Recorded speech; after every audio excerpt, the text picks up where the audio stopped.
Voilà, la petite vidéo d'introduction de cette map The Cliff. Ça me met toujours dans un petit mood, une petite ambiance. Ça me donne envie de jouer aussi. À chaque fois que je regarde du Eva, ça me donne forcément envie de jouer. On a mis le chat aussi sur le côté, donc n'hésitez pas à soutenir les joueurs de votre choix. Il y a beaucoup de joueurs qui soutiennent les Lyonnais. Ça fait plaisir. Match coup près, on le rappelle, l'équipe qui s'incline dans cette rencontre sera d'ores et déjà éliminée de cette Coupe de France et ne parviendra pas à accéder à la Paris Games Week. C'est parti à Dibo pour cette première carte entre Mino DLC et TMS. Allez, win or go home. On va essayer d'éviter de graisser Joker instantanément. Bien évidemment, il y a déjà 3 kills de fait. Ça déroule au fur et à mesure. On va prendre la position et presque de manière esselée finalement un team kill a été envoyé dès les premières secondes. Ça ne blague pas à seul instant et on va couvrir ses arrières avec le mate. On va se faire manger, mais les renforts arrivent à grands pas. Et les Revenge aussi, oh, ils s'en sortent avec si peu de points de vie. Avant d'aller sur le point, il sait où l'adversaire, mais tu parlais justement de hauteur. On avait la cover de son coéquipier du côté des TMS qui, eh bien, vous le voyez, commence à engranger les premiers pourcentages. Ouais, exactement. Hammer ici au niveau du mid-map qui va essayer d'attaquer ce drapeau avec le soutien de ses coéquipiers. Flolagash qui va essayer d'arriver ici en embuscade pour le défendre. Il arrive quand même à prendre un bon kill. Et derrière, Redback, lui, eh bien, va se charger de récupérer le drapeau, peut-être pour marquer les premiers points du côté Domino DLC. Magnifique headshot de la part de Redback ici avec ce Needle et No Limit qui va tenter d'empêcher les DLC de récupérer ce flag. C'est trop tard. Les premiers points sont marqués du côté Domino DLC. Les TMS qui tentent de le reprendre immédiatement par le biais. Oh là là là là, cette balle de bombe de No Limit qui va tomber sous les balles d'Hammer. Un début de match sur les chapeaux droits, à dire. Ah ouais, non mais là c'était si autoritaire. Il a juste... Coucou, coup de gun, ça dégage au peupon. Hammer qui se fait également manger. On n'a pas le temps de respirer en tant que caster, ça se rend coup pour coup. Et moi qui pensais qu'on allait avoir une guerre de tranchées, mais pas du tout. On se rue au niveau de ce mid-map, on se rue sur le point. Il n'y a pas de stratégie de flanc ou quoi que ce soit. C'est de la bagarre pure et dure. On a quand même réussi à prendre 5 petits pourcents du côté des DLC. Mais ce sont bel et bien les Lyonnais qui m'ont fait mentir dans ce début de rencontre qui sont devant. Ouais, c'est clair, honnêtement, je vais être très honnête, je m'attendais pas à une aussi grosse performance, plus sur le côté individuel du côté de Toulouse, mais là c'est vrai qu'ils sont en train de nous prouver clairement qu'ils ont les individualités pour venir rivaliser dans les duels avec cette équipe des DLC. Et attention là, parce que ce -3 il peut faire très très mal. Les DLC qui vont tout de suite remettre le pied sur le drapeau par le biais de Millie qui est en train de le recapturer. Redback lui qui a déjà bien avancé. Je pense qu'il y a eu une petite erreur dans le positionnement des TMS au moment où ils avaient l'avantage de kill. Malheureusement on a décidé du côté de Flolagash de pas trop avancer. Je crois que c'était avec son coéquipier Nance et les Omino DLC ont pu revenir et reprendre vite le contrôle sur ce mid-map. Maintenant c'est eux qui ont le drapeau, ils font toujours la course derrière avec une vingtaine de points de retard, mais ils sont sur la route pour remonter. Effectivement, en plus de ça, on arrive à bien kill ses adversaires. Il y a toujours un revenge qui traîne à droite, à gauche. Prendre une réapparition qui va se mettre en place et le clutch n'a pas pu être réalisé. On a une bonne visée du côté des DLC comme des TMS. Oui, DLC du côté des TMS. Et là, eh bien, solo sur le point, on continue d'engranger. On va voir si on va pouvoir dépasser les 33%, mais c'est incessant. Allez, let's go là-dessus, le kill est fait. Et il y a peut-être une ouverture. Le problème, c'est qu'on est encore trop nombreux du côté des DLC, on peut pas prendre de risques. Limite, il faudrait peut-être se resynchroniser. Pyro attendre d'être 4 et foncer ensemble parce que là, c'est vraiment du 1v1, V1, V1, V1, V1. Et ça donne l'avantage à l'équipe qui a déjà la position du point. Et ouais, c'est comme ça vient de le faire à l'instant. Là, c'est du 1v1, V1, V1. Et au final, il reste que Millie puisque tous les joueurs des TMS sont tombés un par un. Millie se retrouve tout seul et les Omino ont le drapeau, ce qui fait que c'est eux qui gardent effectivement l'avantage et ce drapeau. Gros kill de la part de Redback ici sur Nance au niveau de ce point. Il y a déjà eu beaucoup d'interactions dans cette game. En l'espace de 5 minutes à peine, on voit beaucoup de kills, beaucoup de morts. Les scores sont ultra homogènes, même si Echo passe peut-être légèrement à côté du côté des TMS individuellement parlant. Mais sinon, c'est vrai que dans l'ensemble, il y a vraiment du répondant chez les 7 joueurs qui sont présents. Redback qui va essayer de partir à la poursuite d'un de ses adversaires qui est monté au niveau du top, il me semble. Voilà, le kill qui devrait être fait sans problème sur Nance, c'est bien fait. On va reprendre le contrôle du top et on va pouvoir donner la voie surtout libre à ses coéquipiers qui sont en train pour le moment de conserver ce drapeau. Les TMS là qui se sont fait un peu endormir par les DLC, j'ai l'impression, et qui ont du mal à réagir dans les dernières minutes là. Ouais, c'est vrai qu'on avait démarré sur les chapeaux de roue, on avait bien géré finalement l'ensemble de ces duels, mais au final on a le côté individuel qui brille légèrement plus fort du côté des DLC. On a un Hammer notamment qui est déjà à 10 kills, bien accompagné par Redback également. Donc on a les joueurs forts du côté des DLC qui sont en place, et c'est vrai que il faudrait qu'Aiko réussisse à se réveiller là dans les derniers instants puisqu'on est déjà à 76% du côté des DLC. Après, ça peut arriver de passer à côté d'une carte, il faudra juste se ressaisir rapidement puisque perdre 3 cartes, ça va quand même super vite et on n'a plus le droit à l'erreur. Ouais, c'est clair, là, 83 à 33, la remontée va être compliquée, mais en tout cas, c'est vrai que là, depuis que les DLC sont bien en place sur la carte, qu'ils ont le contrôle map, franchement, les TMS n'ont pas les solutions, n'ont pas les armes pour rivaliser, on n'arrive pas à créer un écart numérique positif du côté des TMS, et à chaque fois, c'est les Omino DLC qui remportent ces phases de fight, et au final, à 5% de la victoire, j'ai l'impression qu'ils vont pouvoir conclure. Nance qui va devoir tenter le tout pour le tout, on va essayer d'aller mettre cette grenade au niveau du top, c'est bien fait. Elle est belle. C'est un bon premier point. Redback qui va essayer de prendre le moins de dégâts possible, arrive à rester en vie, mais Nance qui a réussi à faire une bonne percussion sur le flag, c'est un double kill qui était réalisé, Hammer qui va tomber derrière, est-ce que No Limit va pouvoir reprendre le drapeau? On est en train de le faire, Redback va venir, premier kill, deuxième kill de la part de Redback qui va empêcher la recapture du côté toulousain, et j'ai l'impression que là-dessus les Omino DLC vont remporter cette première carte. On était loin du côté toulousain, mais on avait une petite opportunité, une petite chance de revenir. Elle a été éteinte par ces 2 coups de fusil à pompe. Ah non mais Redback, il est passé vraiment bonjour madame. Pour les 2 kills, ils étaient juste fous, la précision, on n'a même pas eu le temps malheureusement de se retourner, on n'a pas eu le temps de réagir, ça allait beaucoup trop vite. Redback a été si clutch et vous le voyez à la fin, le 14 kills il me semble, donc le meilleur fragueur de son équipe, mais aussi énormément de réussite parce que voilà, sous la pression en 2v1 entre guillemets, c'est facile de louper son tir, et là pas du tout. On va l'appeler le chirurgien Dr Redback qui a vraiment été létal et ultra précis. C'est clair. On a démarré sur les chapeaux de roue. Moi j'espère en tout cas que l'équipe lyonnaise va rester, alors je sais pas si c'est du sur-régime, mais j'espère qu'on va pouvoir garder cette intensité de carte parce qu'on en a besoin. On a bien compris qu'en face on avait le droit à une équipe de docteurs, c'est urgence. Donc il faut qu'on joue dans ces cas-là de manière tout aussi vive, qu'on ne les laisse pas respirer, qu'on leur saute sur le rable et qu'on ne puisse pas accéder à ces phases, tu le disais, de 1v1, V1, V1 tout le temps.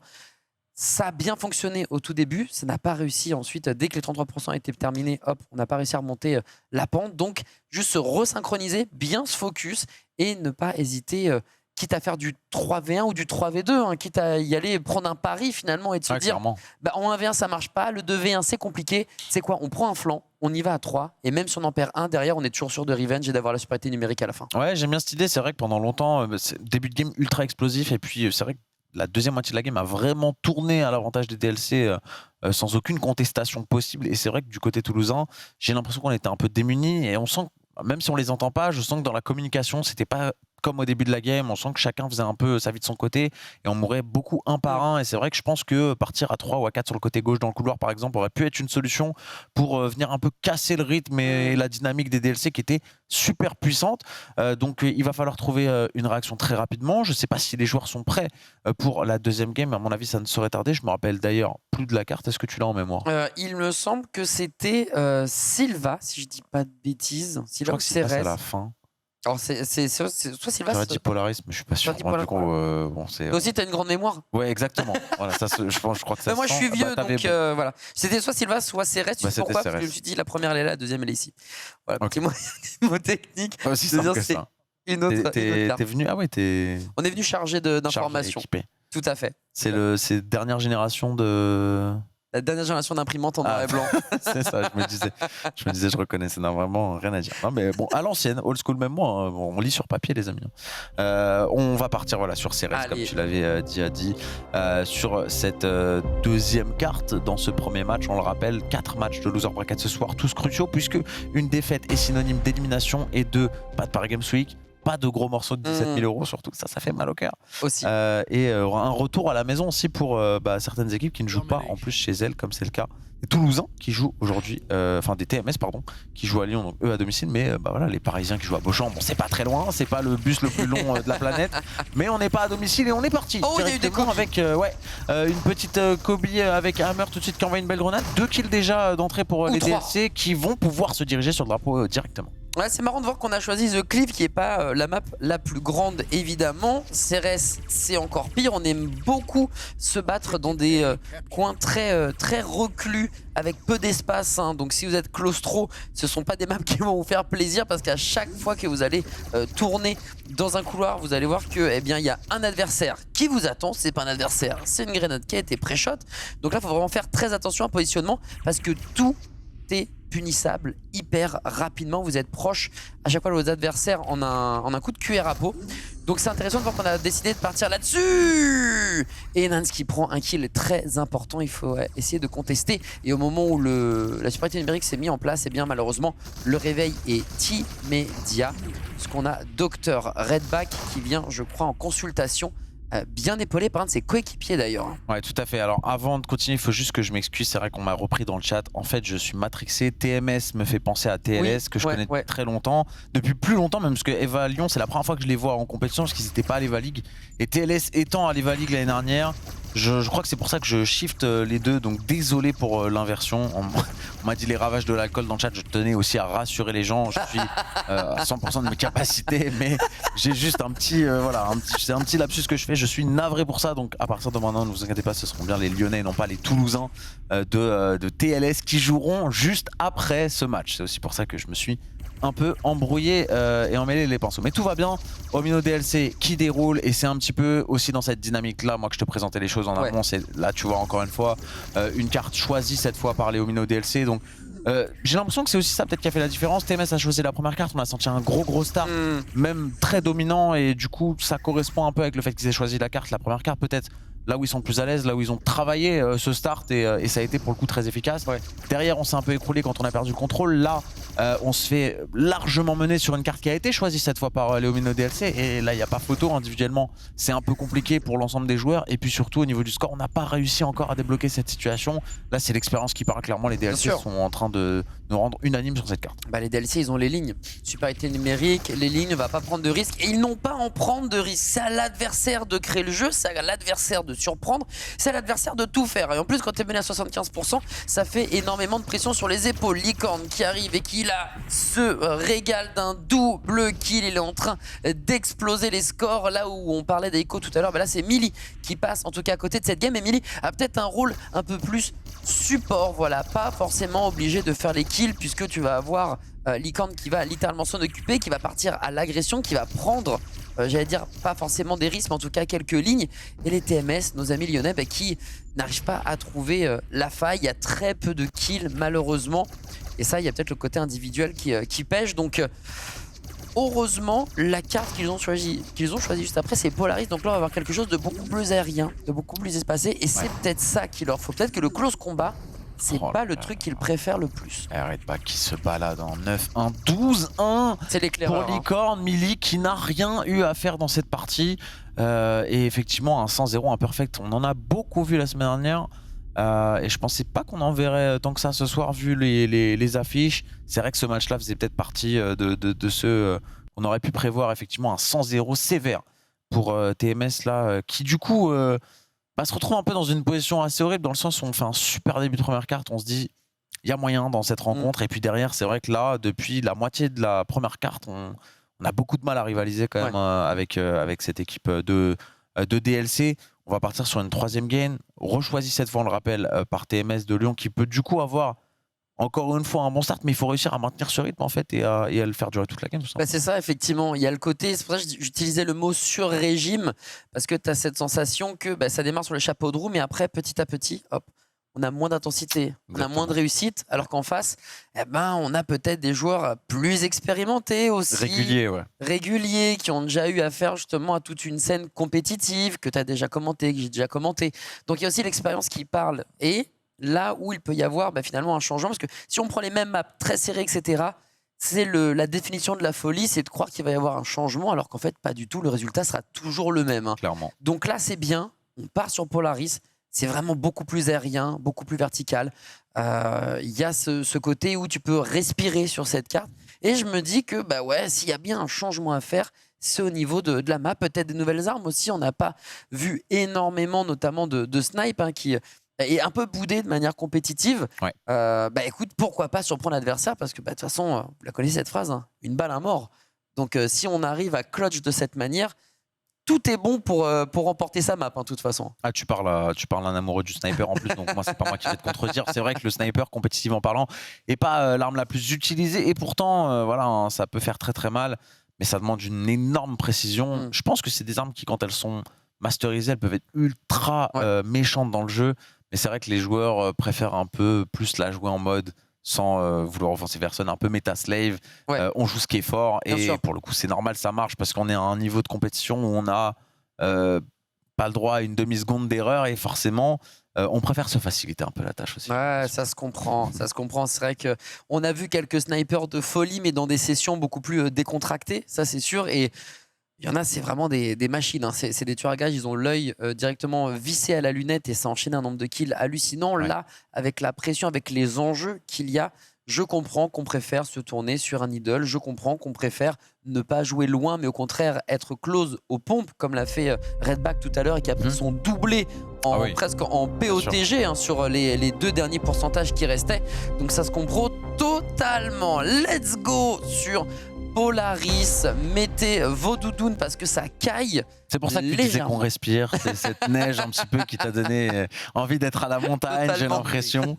Et effectivement, map beaucoup plus aéré, hein. Ça tu l'as dit, Adi, c'est complètement l'opposé, presque j'ai envie de dire, d'une carte comme CRS. On a un start encore une fois bien travaillé ici à la MP52 Allez. qui va tomber, Licorne également, attention, bon double kill. Et Hammer, hein. Hammer toujours avec ses grenades de pré-run en début de game qui arrive à chaque fois à accrocher un bon kill. Flo là-bas Flagage pardon, qui va être agressif dans ce duel et qui va courir auprès d'Hammer. Ce sera un 1 pour 1. Redback qui lui va plus jouer les tourelles. Pour le moment, avantage TMS. Encore une fois, un scénario identique à la game 1. On applique cette carte, on fait un bon start, on se sent à l'aise. J'aime beaucoup le fait que Redback, alors tout à l'heure c'était vraiment l'éclaireur, il se baladait à droite à gauche. Là j'ai bien aimé, il a compris qu'il n'avait pas l'avantage, ça va rien d'y aller, il allait mourir ou il allait prendre un pic, mais voilà, tomber derrière.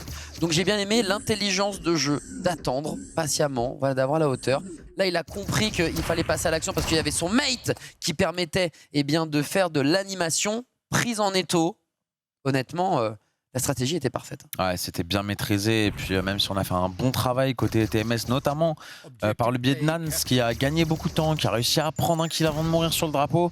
Et ben malgré ça, on l'a vu, un Redback qui est descendu d'un éclair par le téléporteur, qui est venu mettre 2 balles de pompe à tout le monde et qui a donné le drapeau à son équipe. On a récupéré, là, on prend des lignes très hautes. Hein, regardez, on veut vraiment empêcher les TMS d'avoir le temps de réagir et c'est plutôt ce qui fonctionne, a priori, avec un kill de Hammer et de Millie au niveau du camp avancé de l'équipe adverse et Flo Lagage de son côté avec une super grenade sur Hammer qui essaye de déloger Redback tant bien que mal. On se prend quelques balles, on va devoir rebrousser chemin et essayer d'aller aider les coéquipiers sur le drapeau et le recapturer. Oh, Redback depuis le parking il a lancé une bombe directement sur la tête de son adversaire et ça y est, on va essayer du côté d'Aiko, voilà, on prend des risques, on est obligé, on va balancer une grenade de dissuasion mais on la transperce d'un côté comme de l'autre et il y a même cette grue aussi qui aurait explosé à ses pieds.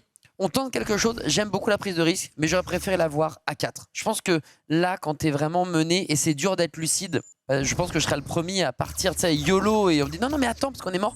Il faut se reconcentrer. Moi, je préfère perdre 5-6% et aller à 4 que de perdre 10% parce que tu fais que du 1v1. Ouais, c'est ce que je veux dire. Bah, totalement. Et puis, voilà, il y a un moyen d'arriver, de casser des lignes et, voilà, et de bait aussi un petit peu avec le nombre parce qu'on voit hein, les joueurs qui tiennent beaucoup de lignes, comme c'est le cas de Millie ici. Voilà, si on arrive à 4 et qu'on s'éparpille un peu dans tous les sens, je pense que ça risque de le surprendre et ça pourrait fonctionner 30 points d'écart.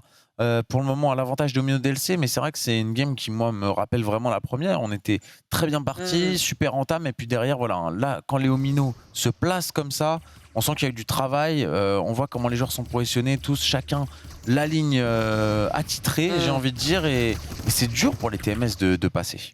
C'est trop dur les gars, en plus ils ont des trous de souris quoi, c'est-à-dire que la balle elle doit aller là et elle y va, tu vois, Licorne il se décale, il y a une balle qui passe à côté, la deuxième elle connecte Redback, le spécialiste du fusil à pompe qui arrive au corps à corps et qui éclate son adversaire, Gérard Majaxé par le talent de Redback. Non, on dirait presque qu'il a la souris, tu vois ce que je veux dire. Non mais c'est insane, c'est totalement vrai. Et là d'ailleurs on sent, il y a pour le moment un peu moins de kills parce que on se... Voilà, là c'est bien, on se pose du côté des TMS, on attend, on est 4. Et aussi balancer 4 grenades d'un coup, ça peut surprendre. Hein. J'aime beaucoup comment Redback avait tenté de jouer cette double ligne avec son idole puis son fusil à pompe. Malheureusement, ça n'est pas passé. Ça y est. Côté Toulouse, on a enfin réussi en synchronisant un petit peu. Côté Lyon. J'ai envie de dire, j'ai redit Toulouse, je vais me faire haïr. TMS, en plus c'est bien écrit TMS, pas TLS. Bref, du côté lyonnais, pardon, on a réussi enfin à synchroniser et aller faire le move qui leur a permis de récupérer ce drapeau 69 à 26. Oh là là, dépêche-toi de rentrer dans le TP, ça va. On est en train d'en sortir, sauf qu'on était attendu de l'autre côté derrière stratégiquement. C'est plutôt bien foutu si c'est volontaire énorme. Côté DLC, ouais. C'est énorme ce qui a été fait à la grenade qui part, pareil, depuis le centre-ville, depuis downtown, et tu sors, oh bah c'est bon, je l'ai évité, et là il y a un cum, il t'attend. Excuse-moi, mais en fait t'as oublié ça. C'est le GGN, ouais. Oh, le SWAT qui s'est pris. Alors, franchement, niveau technique, c'est incroyable. On a couvert son mate jusqu'à la grenade.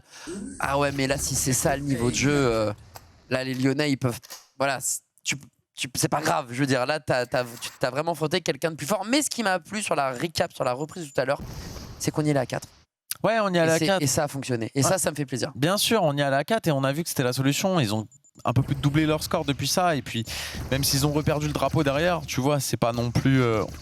Ils n'ont pas abandonné, il y avait 2-0, ils étaient menés 60 à 15, quelque chose comme ça, et malgré tout, ils ont donné le tout pour le tout. On sait que c'est aussi, voilà, faire un gros rush comme ça à 4, c'est aussi, mine de rien, un effort physique conséquent, et de se dire, allez, on tente le tout pour le tout, à ce moment-là du match, où mentalement, c'est peut-être pas aussi facile. Et pour ça, Lyon mérite clairement les honneurs. On n'a pas lâché une seconde, et malheureusement, même si aujourd'hui, on faisait pas le poids face à cette équipe de Omino, bah, on a montré un visage qui, certes... a pas été au niveau, mais qui a été capable de proposer des choses. On l'a vu sur la première et la dernière carte principalement, et on a senti qu'il y avait aussi du travail stratégique, des bons starts, mais que ça suffisait juste pas pour affronter aujourd'hui une équipe des DLC qui fait clairement partie des, je dirais, des 4 ou 5 meilleures équipes françaises d'Afterage. Donc c'est sûr que c'est très compliqué de rivaliser.